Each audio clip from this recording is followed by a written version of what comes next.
Near mint condition, the Homo collected edition. That cover's so awesome. Absolute format is the best way to own this store. Time to empty those wallets and fill those shelves.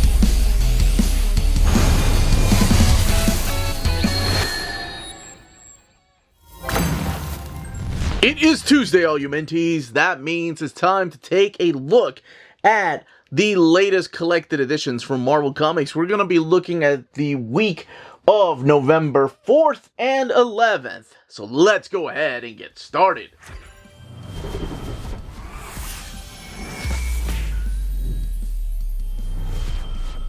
Welcome back, everybody. Before going any further, a big thank you to the folks at Marvel for sending us copies of these books.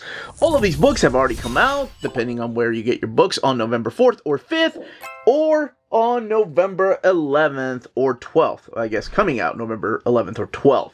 So we've got, oh my gosh, this week alone, November 11th or 12th, has 3 different Epic collections. This is an Epic heavy week, so you Epicureans, you're going to love this week.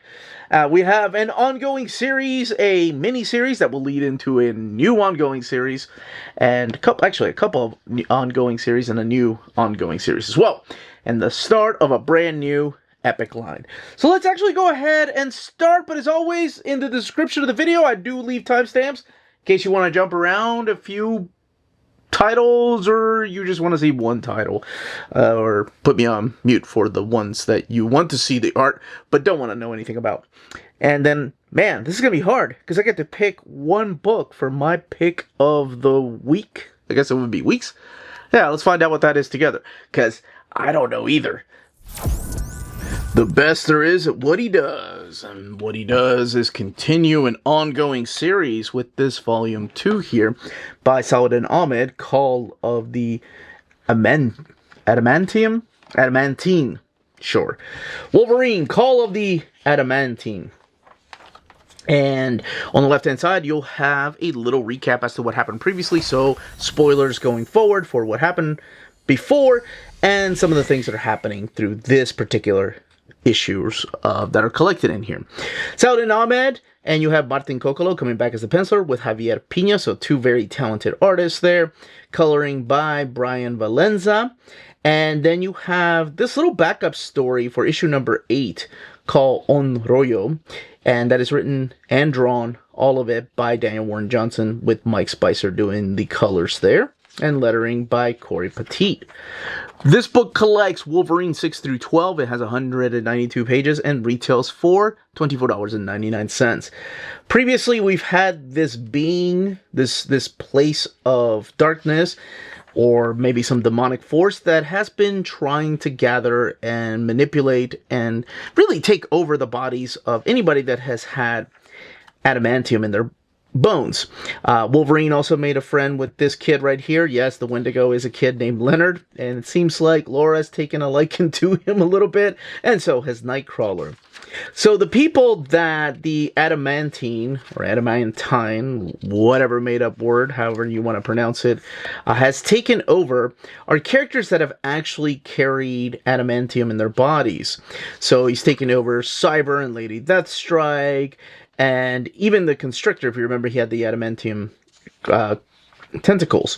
Donald Pierce is another character. So now Wolverine and friends are fighting these particular villains, trying to figure out exactly how to take care of this adamantine. And we also have the return of this character right here, Romulus, who has been a thorn at the side of Wolverine forever. Maybe, at least the way Jeff Loeb and then later on Daniel Way told it.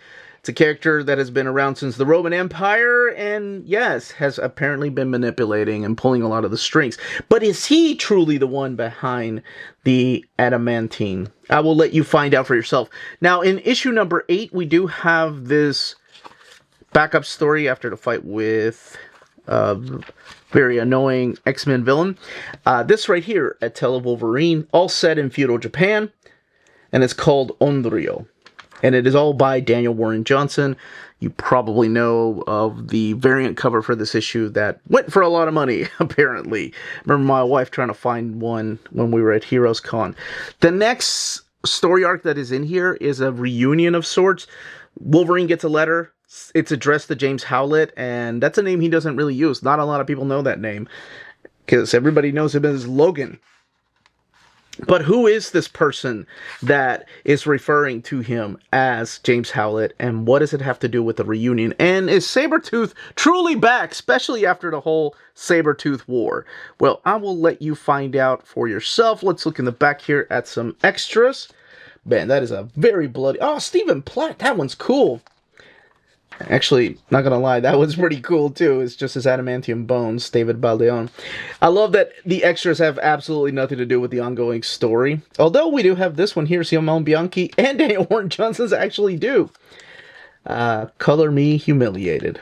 Jerome Pena, and then others. But then, I mean, you got like this one over here with Bullseye. No, Bullseye doesn't show up. Sorry, that's not much of a spoiler. But yeah, you do have the fight with Sabretooth. Or is it really Sabretooth? 192 pages, $24.99. Doctor Strange of Asgard. What a title right there. And this is a volume 1, but I think that's... Actually, no, it doesn't even have a volume 1. This is a mini-series. So this is collecting Doctor Strange 1 through 5. The Doctor Strange of Asgard at that. And it has 120 pages, $17.99. Again, spoilers for what's going on lately, especially towards the end of Jed McKay's run of Doctor Strange and also Blood Hunt, just in case you haven't read those. Okay, Derek Landy's the writer, who I think is the new ongoing writer on the book of Doctor Strange, the new ongoing series. Carlos Magno, I love that dude's art, is the artist here. Espen Grudengern is the color artist. Corey Petit is the letterer. And then down here, you have the cover artist. On the left-hand side, you'll have a little bit of what happened previously in case you're just wanting to jump into a fresh start of Doctor Strange. And yeah, what happened previously is that Doctor Doom fooled him into becoming Sorcerer Supreme. He promised him help, and he did help. But he had to give up being Sorcerer Supreme. What a bummer.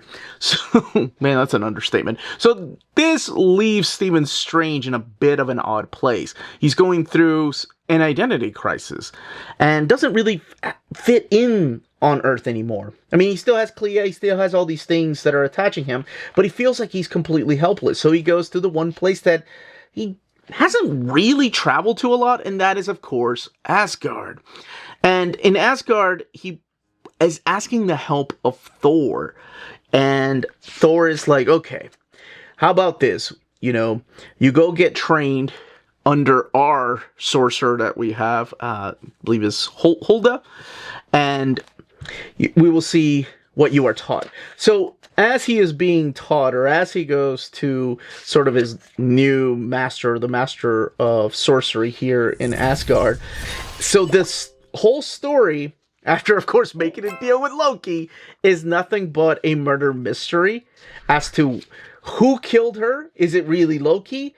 Or is she really dead? Or was it him that killed her? And is he being framed for murder? Not only that, but he also has to humble himself a little bit and go get a job. So it's actually a really fun story about Doctor Strange kind of going back to the beginnings, not being broke and, you know, being a like monetary wise broke, I meant, but also he was a broken man with his hands, right?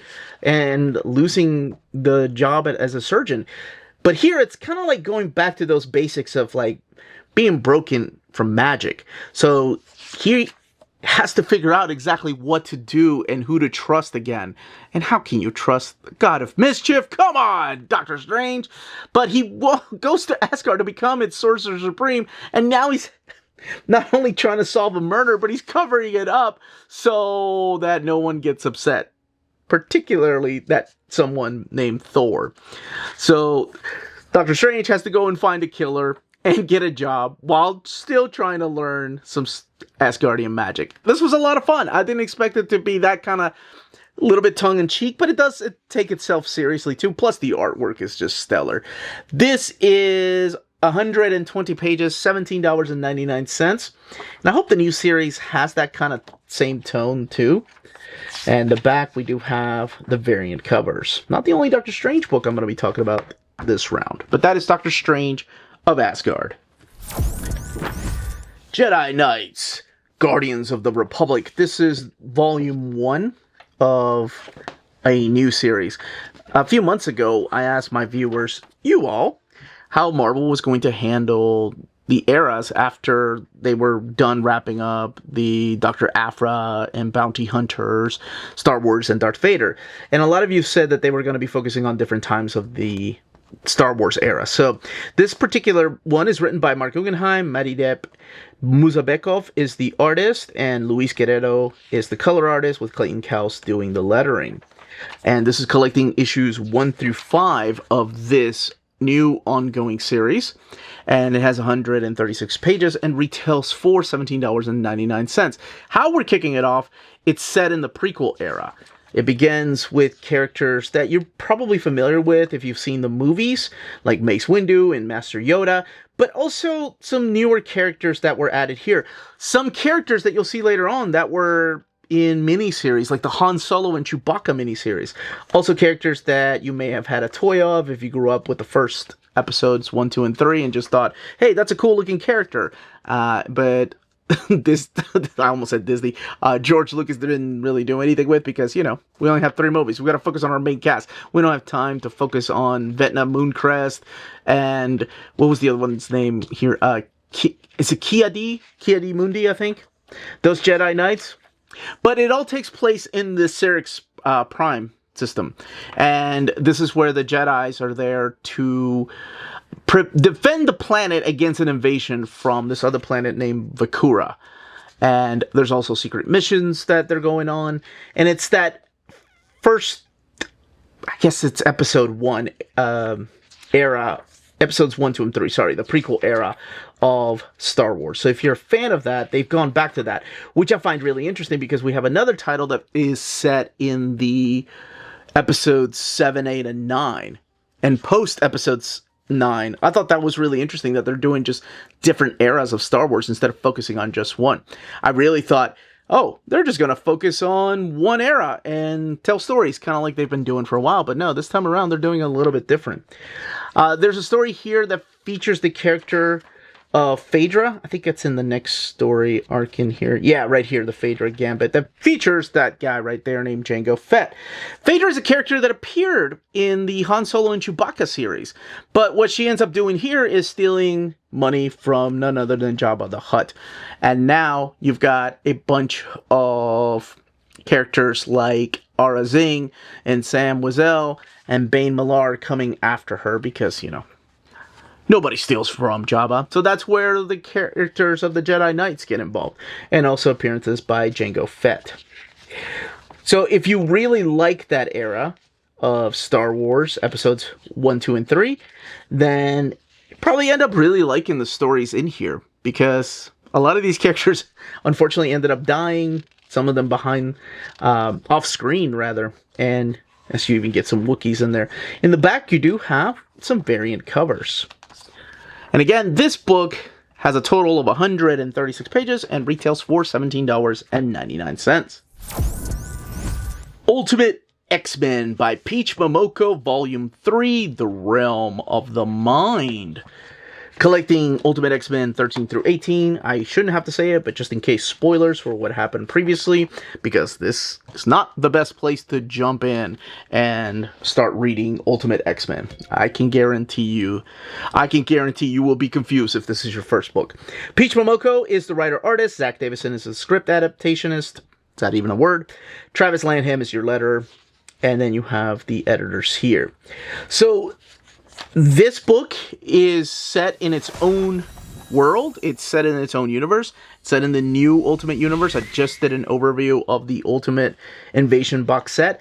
Here are our main cast of characters: Hisako, Mei, Nico, Mori, Natsu, Yukio, and then these 2 newer characters that appeared recently.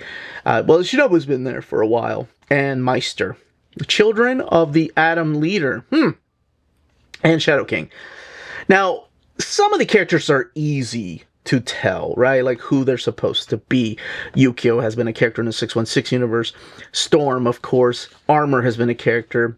Nico's a character in Runaways. So is Molly. But some of them are a little bit harder to tell who they are. And one of my favorite ones, like the lore behind the character, is that of Natsu. Natsu's one character that, you know, immediately you think, okay, she has optic blast. She has the ability to shoot a beam of light coming out of her eye. And immediately you think, okay, that she is obviously the I think this is Earth 6160. That's right. Because her name, Natsu, translates into summer. So immediately you're like, Cyclops. Now we know for a fact that I'm not going to say where Cyclops appears, but we do have a Scott Summers already in the Ultimate Universe. Just like we have a character that we all knew was Storm going into this, of Mei Igarashi, that appeared, going as May Storm, by the way, that also appeared, or that character didn't, but the Storm character appeared in Black Panther. So it can be a little bit confusing. It doesn't mean that the characters are one and done, like this is the Cyclops version in the Ultimate Universe. It just means it's one of the possible ones in the Ultimate Universe. So the colors you'll see here are a little bit different than the color schemes we're used to, and that is because there's a huge fight going on between Dark Armor, who's now being possessed by the Shadow King, which is Shinobu Kageyama, which means shadow. I love that. If you know a lot of like Japanese lore, so a lot of the monsters, a lot of the Onis that are from myth and legends in Japan, you can figure out what's going on through here. So that's all kind of set in the astral plane. So the regular colors that we have, that's when you know it's taking place in, I almost said the real world. You all know what I mean. And this story arc that is told through here is mainly taking place throughout the astral plane. So it's this huge fight between Dark Armor. You've got characters like Nico and Mori and Natsu and Kanon, which is of course their Psylocke version, coming together to fight against her. But who do you trust? And for the first time, you do get the sense that, okay, this does kind of feel like X-Men. That Armor has kind of put together this team along with May and Mori and Grimm and Natsu and Kanon. I just talked about her together. And then what about characters like Noriko or the Meister?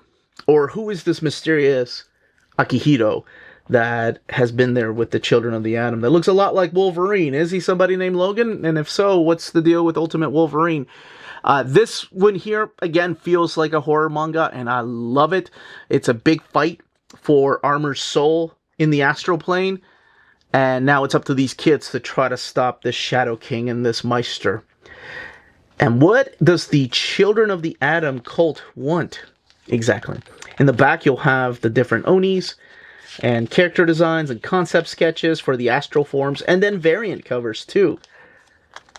It's so cool to see someone else draw Peach Momoko's characters, because I'm so used to Peach Momoko drawing everybody else's character and Stan Sakai. Beautiful. This book has a total of 152 pages and retails for $59. Woo! $19.99. The Incredible Hulk Epic Collection, Volume 10, To Hunt the Hulk. This is a book that came out last week, but we're in the epic section of the video. The book does collect Incredible Hulk 245 to 262 in the Marvel Treasury Edition 25, 488 pages, and retailing for $54.99. Written mostly by Bill Mantlo, but Mark Grunwald and Stephen Grant also writing some of the stories in here. Sal Buscema and Herb Trimpe are the artists, with Steve Ditko, and then inks by Sal Buscema, Bruce Patterson, and Steve Ditko. Lettering by people like Jim Novak and Diana Albers, and colors by Bob Sharon, George Russos, and Ben Sheen. So this is a continuation of Bill Mantlo's run on The Incredible Hulk. We got a double page spread by Buscema, and it starts off with the Hulk being angry. What good book doesn't? But no, what ends up happening here at the very beginning is that the Hulk he has every right to be raging out like this, because what he's doing is he's trying to find Jarella's body, the love of his life. I talked a little bit about her, I think a week or so ago, Woo, man, these video. It was the Masterworks. Hashtag save the Masterworks. But this time around, he's come to find her body at the Gamma base to go and bury her where she belongs. And in here, he gets to fight Talbot right here. That's in a Mandroid robot suit, and then of course Captain Marvel. You've got this whole connection between Doc Samson and Thunderbolt Ross, almost playing like his own personal therapist to him. And eventually what happens is he does take Jarella's body back to her home world, back to that microverse, not the original microverse, but back to this sad place like where he has to face off against other villains, because when he comes back, not everything is the same, so he's fighting off against somebody known as the Gardener. But eventually he does make it back to Earth. This is the Steve Ditko issues right here. Or issue, sorry. And this is the one with, if I'm not mistaken, it is Jack Frost? Yeah. It's the return of Jack Frost, and it's Steve Ditko and inks. No, he does his own inks, yeah. And this is supposed to be the last time we see Jack Frost, but then miraculously he shows back up, I think in an issue of the Fantastic Four. Here we have the fight against the Silver Surfer, kind of like a little bit of Defenders reunion. And honestly, this is also the cameo appearance of Sabra, who will be showing up fully later on. But eventually, things happen, and he comes back to Earth. And when I mean things happen, I don't really want to reveal how he defeats the Silver Surfer, or maybe they just shake hands, and the 3D man shows up. Now, this is the Changeling storyline here. This goes on for a little bit because these characters show back up from time to time throughout this run of the Incredible Hulk, and you'll have some character deaths that show up through here.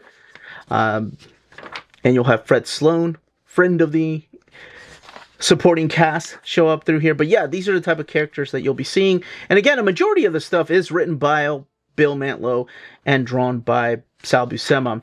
You have the first appearance of the UFOs showing up here. So it is these characters that, if you've read oh my gosh, I almost said Civil War because they both start the same way. Siege, that's what it was. If you read Siege, you know the important, deadly part they play. So you have the character of Ironclad and Vapor and X-Ray and, who's the other guy, the main guy? Simon, Vector. Those guys making their first appearance, and perhaps their last appearance through these very pages. The fight with Thor right here. And there's throwbacks to their original clashes too, how many times they have fought. And there's Sabra with her first appearance. I honestly forgot that she made an MCU appearance. She was apparently in the, the Captain America movie. I freaking forgot about that. And the Chaos from the Crypt. And introducing the Arabian Knight, a character that was eventually part of the Desert Sword for a while, and then something ends up happening to him in the pages of the Thunderbolts. But Rick Jones playing an important part through here, and you've got him going back to the Soviet Union, all the way to Japan. And this is the sunset of the samurai story right here, and the fight against the Absorbing Man. And this really creepy and eerie yet beautiful story with the character of Glacier and Snowstar right there. And then you have the Spider-Man vs. Hulk at the Winter Olympics, because where else are you going to have these two fighting against each other? And then in the very back, you have the extras, which has, let me make sure, yes, the original art right here. So we have original pages from different issues, and the Treasury editions, front cover and back cover, and then the pinups from Marvel Superheroes. That's an awesome pinup. And all the way in the back, more of the pinups. That's a lot of pinups they have. And this book has a total of 488 pages and retails for $54.99. And the talent alone should kind of hint at it, but I love this run. So this gets my seal of approval for this week. I guess last week. Yeah, whatever. For this round of books. If you haven't read it, Matt Lowe's run is so good. And it's one soap opera thing happening after another, but it's still such a great run. And as always, here are all of the spines of the books that have come out in the last couple of weeks. And a small reminder to hit that like button, please. Goes a long way for us here on the channel. Small thing you can do, but it does mean the world to us. And notice the different greens they're using for Doctor Doom. And makes sense, right? But then the logo of Doctor Doom is actually gray. Alright, let's continue with the overviews. The Micronauts are back with the Micronauts Epic Collection, the original Marvel Years, Volume 3, This Battlefield Earth. Which reminds me of the... I wanted to say the Avengers was called, one of the Avengers epics. Anyway, doesn't matter. Volume 3, 1981 to 1983. Bill Mantlo, again, who wrote the Hulk issues.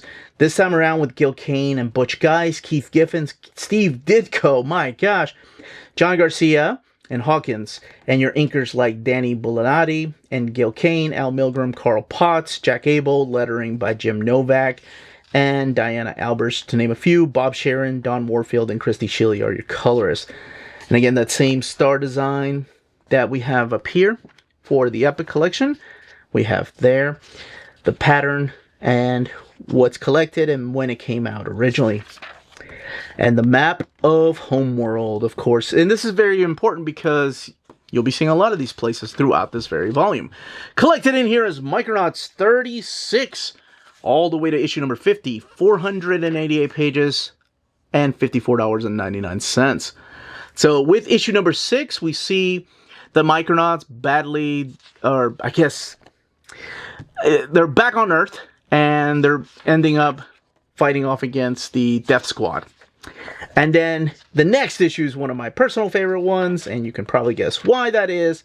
And that's because we go into the Danger Room. That's right. It is the Uncanny X-Men showing up here for the Micronauts to fight against those characters. And, of course, Huntar right here, who looks a little bit different. And that's kind of the way that Huntar will always look to me. We've got a couple of flashback issues that show up through here, talking about Commander Ron and how he ended up getting the Space Glider, which I think Space Glider was the name of the toy, too, which is why they had to rename him to Commander Ran. I think that Marvel can still use Commander Ran. I don't know if they can use the actual Space Glider name. It's weird. Licensing is weird because we've seen characters like Bug appear in pages of, like, what was he? He was in Cable. We've seen Marionette show up. We've seen Rand show up sometimes in the background.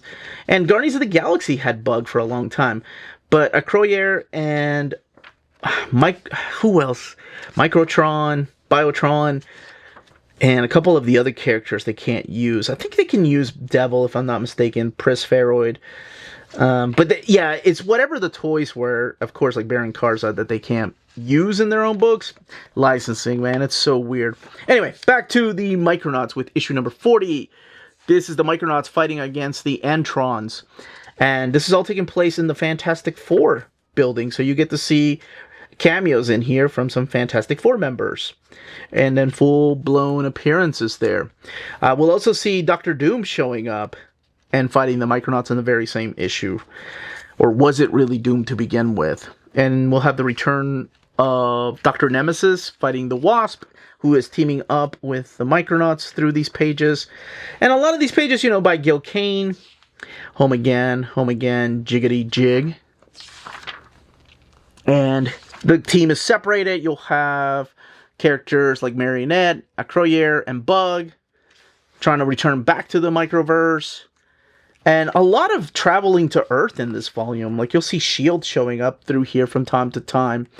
So you'll have Earthbound Micronauts, you'll have Spacebound Micronauts, Homeworld-bound Micronauts. So they're kind of scattered around, and they all have their own missions. And honestly, those are some of my favorite stories that the Micronauts had. This is one of my least favorite issues, just my own opinion, and that is due to the villain in it. Never been a fan of Arcade. I know I have a lot of my viewers that love Arcade, that love characters like Mojo. I don't know. Those two characters never grew on me. But by now, something has happened to the comic book itself that you'll probably notice compared to, like if you're looking at issue number 46 compared to something like issue 37 or 36. It's that they've gone to direct market now. So by the time you get to these issues, you'll have them just sold through the direct market, not sold everywhere. It was both a double-edged sword, right? Like, they could do a lot more in the direct market, like have beautiful a wraparound cover like that. But also, they were limiting their audience. Maybe they figured, oh, the audience is mainly the direct market anyway. So, might as well just keep it there. So this is Rand, back on Earth again. And extras are sometimes in between the issues, like the pinups right here. And I think this is the one where they have to, in issue 47, they have to try to get Pharoid out and repairing, what's his name? Biotron. So, yeah, a lot of the characters are about to reunite again for the bigger fights. A lot of double-page spreads in this volume, too. Which is just, I guess, showing the change in the type of art that they're going to have through here. So this has the Nanotron and Microtron story right here. I think I talked about this in my overview of the Omnibus. And I remember reading it for the first time and how much it kind of broke my heart. But this all, of course, is leading into the big issue, which is issue number 50. Now, the series does continue after this. It goes all the way up until, I think it's like issue number 59. I don't think it made it to 60. Yeah, 59. And then it relaunches as the New Voyages. So yeah, issue number 50. It's a big anniversary issue. This is where Baron Karsa comes back in a different way. And he ends up coming back with the bioship. And maybe the good guys don't end up winning in this one. Maybe not. If you've never read the series, oh my gosh, you're in for such a awesome treat. I really love the Micronauts. I know when people ask what's better, ROM or Micronauts, for me it's always been the Micronauts.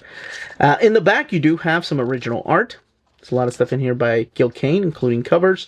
Some of these covers they used for the Omni. And the the wraparound cover here by Ed Hannigan. The spread, or the layouts, Gil Kane, Butch Guys, the late Butch Guys. And that is a really pretty piece here. Butch Guys and Mike Mignola. So this book, again, has a total of 488 pages and retails for $54.99. Doctor Doom Epic Collection, Volume 1. Enter Doctor Doom. This is, I wonder why they decided to shift this image. This is from the annual. And they shifted the image to the left a little bit, leaving all this blank. I mean, the annual itself didn't have any colors, but I'll show you what I mean here in a little bit. This is the Stan Lee and Jack Kirby era, of course. Larry Lieber, Roy Thomas, Steve Ditko, Don Heck, Gene Colan. So you'll have some other writers and artists, but it's primarily Jack Kirby and, of course, Stan Lee. Collecting Fantastic Four 5, 6, 10, 16, 17, 23, 39, 40, 57 to 60, 73. Fantastic Four Annuals 2 and 3. Amazing Spider-Man 5, Avengers 25, Daredevil 37 through 38, Marvel Superheroes number 20. The book has 488 pages, retails for $54.99. With all those Fantastic Four issues I just went over, does this double dip? Yeah, a lot. So if you have the Epic Collections of Fantastic Four and Spider-Man and Avengers and Daredevil, you've got all these issues. This is mainly mapped like the, I guess it's a little bit like the Doom Omnibus, although this has a lot more Fantastic Four in it, so I don't think it's going to be mapped exactly like it. So this is mainly for the people that want to get to know Dr. Doom. Man, by the way, I absolutely love the cover of issue number 5. I love the way that he looks. You don't know if you're looking at a man, at a robot. So it seems to be a lot more detailed there than over here. And one of the beauties of a book like this is that you'll be seeing the differences in the art styles when we go from Fantastic Four 5 until later on, until you see like 57, or even when you get to like issues 23, you'll see the difference. And a lot of it, of course, has to do with the inking. The first appearance of Doctor Doom is in here. Doctor Doom teaming up with Namor is in here. Doctor Doom making Reed Richards into a villain is in here, and you'll see a lot of appearances by other characters too for the first time in a Fantastic Four comic. You'll see them teaming up with Ant-Man because Dr. Doom has gotten a hold of a shrink ray and an enlarging ray, and they want to put a stop to that nonsense, of course. You'll see them time travel in here, and you'll see Dr. Doom win sometimes and then sometimes lose. You'll see the first kind of crossover into a Spider-Man comic right here that perhaps not everybody knows the identity of Spider-Man. He's a lot different than Ultimate Spider-Man, but people think that Flash Thompson, for example, during this time is Spider-Man, and that kind of fools Dr. Doom as well. And he ends up taking the Fantastic Four's powers at one time. He ends up giving powers to some new villains because, you know, Dr. Doom is a scientist and a man of magic, which the magic aspect doesn't really get explored until a little bit later. But this is the story where pretty much he ends up giving these people powers in here to defeat the Fantastic Four. And one of them will have, like, increased hearing. What was his name? It's like something ridiculous, like Handsome Harry. Some of them will have the power to walk through fire and make them really strong. And finally, when I was talking about this issue, see what I mean? They shifted it over to the left for some reason. Maybe to make more, maybe the idea was to make it really big, like Doctor Doom. But anyway, I am not an artist. And I wanted to talk about the story in here, which is really the origin of Doctor Doom, the very early origins of Doctor Doom, talking about how his rivalry with Reed Richards started, how he grew up as a gypsy and what then ended up happening to him, what happened to his face. By now, you'll see a change in the art style for Jack Kirby. And again, it all really depends on the inkers. One of the things he's doing by now is doing the photography type of artwork, putting it in his background. This is the issues where the Fantastic Four lost their powers, and they have to get the help of none other than Daredevil to take down Doctor Doom, and that continues into the issue of the Fantastic Four, number 40. So this issue right here, I think, I want to say it's like a three-parter, because it's weird to see like the early issues of the Fantastic Four just kind of be a standalone story, and then later on the stories are... No, it's a three-parter, because it is after the coming of Galactus.